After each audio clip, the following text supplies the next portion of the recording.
I'm going to talk about what we'll buy the trade for. I'm going to talk about tax credit, and then I'm going to go straight over here. And I'm going to tell the term stories. I mean, the reason I like a matrix like this is it gives me storytelling opportunities.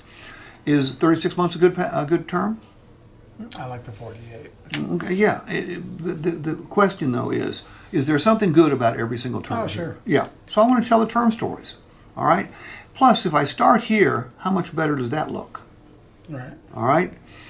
I want to tell the cash down stories. Cash will lower your payment. Cash will save you more money. Cash will allow you to trade sooner. So I'm going to give the customer good reasons to put down cash. I'm not going to ask them to pay cash. I won't give you any money, but if you give me a good reason, I'll give you money. Right. Okay? Those are all good reasons. From a term standpoint, shoot, doesn't everybody want to pay it off faster? And I'm under no illusions about moving America back to short-term financing. I get it. But when I go through it like that, I'm educating the customer, and most customers know two ways to save money. Grind us here and grind us here.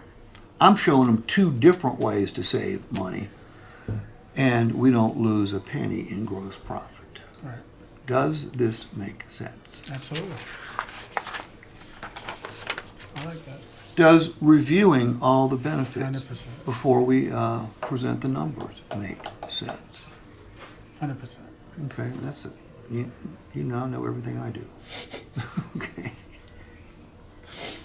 I'm trying to figure out where they're getting $600. Well, this morning I questioned that too, but Sebastian. But it was saying saving $600, and I'm like, Well, I said it was probably closer to $375, and then to do three maintenances, yeah. right, but then Sebastian goes, no, because we're topping off the fluids and we're doing a safety inspection too. He goes, each one of those services at retail will be $200. So, hey, I can live with that. Okay. What I don't want to do is I don't want to exaggerate anything on here. Right. Okay? I want to let the customer, they can't pay too much. They can't get stuck with the wrong vehicle. They don't need to worry about the reliability. If something breaks, somebody else is going to pay for the repair for the next 6 months, 7,500 miles. You're going to get roadside assistance. Do all these things have value? Absolutely. Okay, Resistall, it's got value. And obviously, we would hope the salesperson went over all of these things before this happens, so it's just a reminder. But I can tell you, customers don't hear everything our salespeople say, and they definitely don't retain everything our salespeople say. So when a manager starts off like this, they lose control of the process immediately because the customer's eyes are all over the numbers. Okay? At least you said you're buying a nice truck. You said something about the truck I was buying. But I went one step further and said, hey, have we got the right truck, Tony? And then I mentioned because it's certified, it's a better vehicle. And then I went through what comes with it. And then I go over here, 1, 2, 3. Then I tell term stories, payment stories, and I try to get one column isolated. Because is it easier for a customer to pick one of 3 or one of 9? 1 to 3. One of 3. All right, that's for you. And I like how you actually crossed it out. Right. I don't even look at that anymore. Exactly. Again, I never did it like this, but I've learned from the best in the business.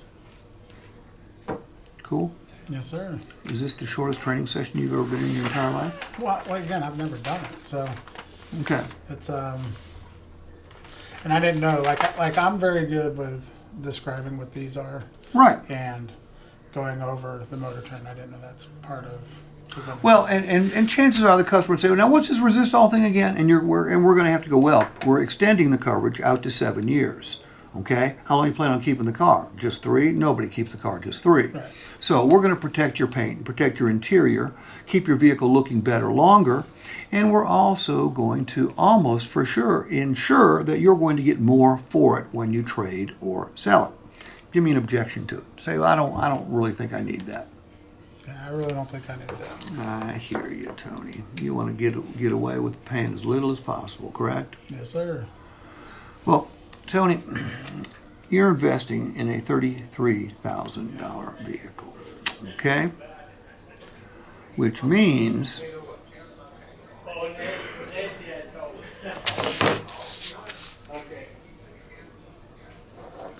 I'm asking you to pay 3% of the value of this vehicle to protect it, keep it better looking longer, and most importantly, get more for it when you trade it.